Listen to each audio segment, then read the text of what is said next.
Buenas tardes, mi nombre es Celina de Los Ángeles Tanta Mendoza y el día de hoy voy a explicar un tema muy importante con respecto a biología, que sería evolución. Comencemos. Primeramente, ¿qué es la evolución? Pues la evolución se refiere al cambio de condición que da origen a una nueva forma de determinado objeto de estudio, ya que son procesos graduales, cambios que se dan paulatinamente. Pero estos procesos solo se pueden observar a través del paso del tiempo. Cabe recalcar que la evolución está más basada en el campo de la biología, pero también hace aportes a otras ciencias, como podríamos tener a la evolución astronómica, a la evolución geológica, a la evolución humana, entre otros. Origen de la vida. El origen de la vida respecta y presenta muchas teorías sobre el origen de la vida. Sin embargo, hasta el día de hoy no se ha comprobado ninguna y se está debatiendo entre cuáles podrían ser las principales. Y las principales son los organismos unicelulares y lo que nos dice la Biblia, que fuimos creados por Dios. Pruebas de la evolución. Entre las pruebas más destacadas tenemos a la prueba paleontológica. ¿Qué es la prueba paleontológica? Pues es el estudio de los fósiles que nos da una idea clara, una idea concisa de aquellos cambios que sufrieron, aquellas transformaciones de una con otras. Prueba de la embriología. La prueba de la embriología consiste en el desarrollo embrionario. Compara las primeras fases de su crecimiento de muchas de estas especies y se puede observar sus semejanzas, mientras que van desapareciendo según va creciendo. Prueba de la anatomía comparada. La prueba de la anatomía comparada consiste en que esta básicamente se encarga en establecer una semejanza, así como también diferencias entre los ya sea órganos, aparatos y sistemas de especies y animales. Consideremos un ejemplo claro que tanto la ballena, el humano, el lagarto, la ave descienden de una especie ancestral que a la vez tiene un ancestro común. Esto viene a ser la prueba de la anatomía comparada. Clases de evolución. Entre las más destacadas tenemos a la evolución convergente y a la evolución divergente. ¿Pero qué son? Pues la evolución convergente son especies poco relacionadas que pueden desarrollar estructuras más o menos similares, ya sea que habitan el mismo medio y pueden tener necesidades de supervivencia iguales. Un ejemplo de esto sería que las alas de la mariposa son análogas a las alas del murciélago. Evolución divergente. La evolución divergente parte de una sola especie ancestral, que al dispersarse, pues origina una variedad de formas que habitan medios algo diferentes. Esta evolución divergente también es llamada radiación adaptiva. Y su ejemplo de esta evolución pues sería la evolución de los mamíferos placentarios, como vemos en la imagen. Teorías científicas. Hay muchas teorías científicas, pero entre las más importantes tenemos a la teoría de Lamarck, que fue publicada en 1809, que es la herencia de caracteres adquiridos. Nos menciona que propuso que las formas de vida no habían sido creadas ni permanecían inmutables, como se aceptaba en su tiempo, sino que habían evolucionado desde formas de vida más simples. Lamarck nos destaca 3 consideraciones para esta teoría. La primera consideración, por decirse así, sería que los cambios ambientales influyen y organizan a los seres vivos, es decir, que causan nuevas necesidades en estos organismos. El segundo punto sería que, debido a esto, los organismos se ven obligados a usar algunos órganos con mayor intensidad que otros. El uso continuo de esto hace desarrollar y aumentar su tamaño en cualquier órgano, mientras que uno que lo hace en desuso lo debilita hasta que desaparece. Esto también es llamado ley de uso y desuso. Y por tercera consideración tenemos a los cambios de los organismos son hereditarios.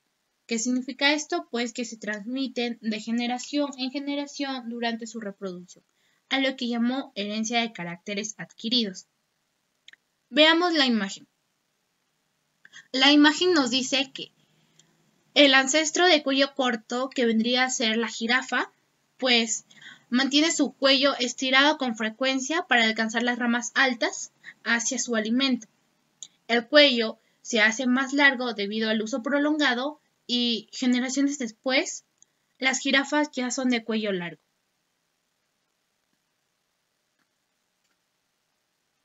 Dato curioso.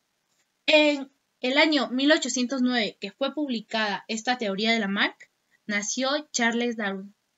Bueno, selección natural. Charles Darwin llamó selección natural al efecto de la presión ambiental y de la competencia con otras especies por los recursos disponibles.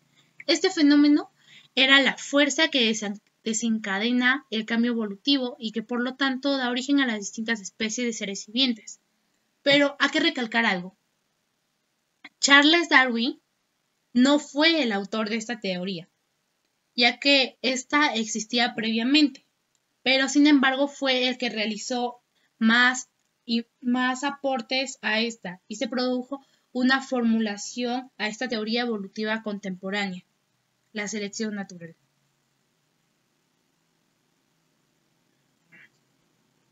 El viaje de Charles Darwin.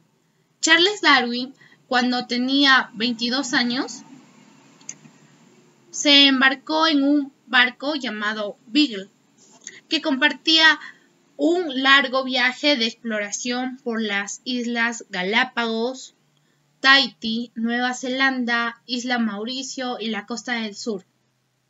Pero en el viaje de Charles Darwin, él observó tortugas gigantes, iguanas marinas, sinsontes, pinzones, que provocó que Charles Darwin haga su idea de desembocar en la evolución y la selección natural, que hoy básicamente ayuda mucho a la biología.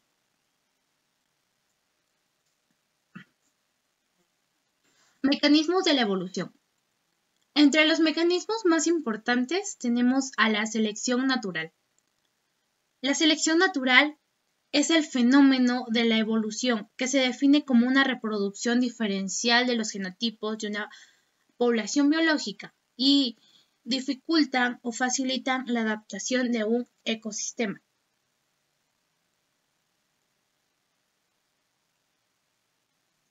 Deriva genética.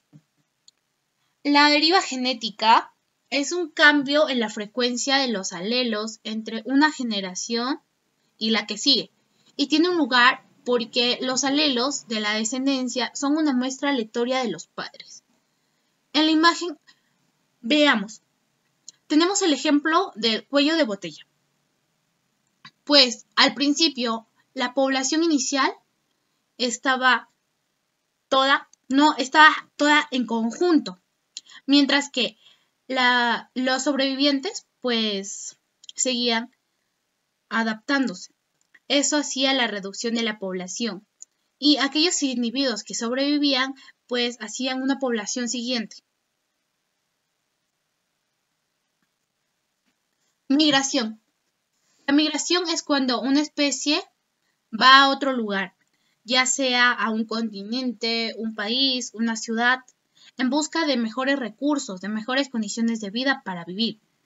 Cuando encuentra ese ecosistema adecuado, empieza a vivir ahí. Es como las mariposas. Las mariposas están en un lugar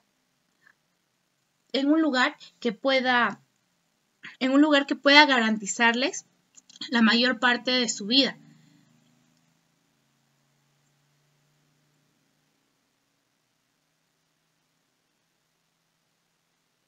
Mutación. Charles Darwin específicamente no conocía la fuente de estas variaciones en los organismos individuales, pero observó que las mismas parecían ocurrir aleatoriamente. Estos trabajos se atribuyeron más a las variaciones de mutaciones, como podemos observar en el gráfico. Recombinación genética. La recombinación genética es el proceso mediante el cual la información genética se empieza a redistribuir por medio de la transposición en fragmentos de ADN entre dos cromosomas mediante la meiosis, pero raramente en la mitosis. Consecuencias de la evolución. La evolución lo que trajo fue adaptación. Adaptación se denomina a toda característica que proporcione a un organismo una ventaja que mejore sus posibilidades de supervivencia y de reproducción en un ambiente determinado. Estas condiciones deben, por ejemplo, estas condiciones deben de cambiar y los seres vivos también deberían de cambiar para adaptarse, sobrevivir y reproducirse. Pero si el cambio y las condiciones es muy brusco, las especies no pueden adaptarse y desgraciadamente se extinguen. Pasemos a ver especiación. Especiación es la causa principal del aislamiento reproductivo. Cuando un grupo de individuos de la población pierde la posibilidad de reproducirse con el resto. Como resultado, con el paso del tiempo se creará un grupo parecido, pero con adaptaciones diferentes, dando lugar a una nueva especie.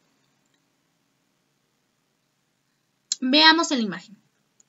La imagen nos muestra que una especie entera está acá, toda en conjunto, pero se dispersa y crea otra nueva especie, adaptándose a su hábitat.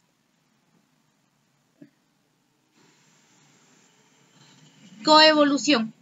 La coevolución es la interacción entre los organismos que puede reproducir tanto ya sea un conflicto o una cooperación. Cuando interactúan dos especies diferentes, es como un patógeno y un hospedador o un depredador y su presa. Las especies pueden desarrollar conjuntos de adaptaciones complementarias, ayudándose una entre otra.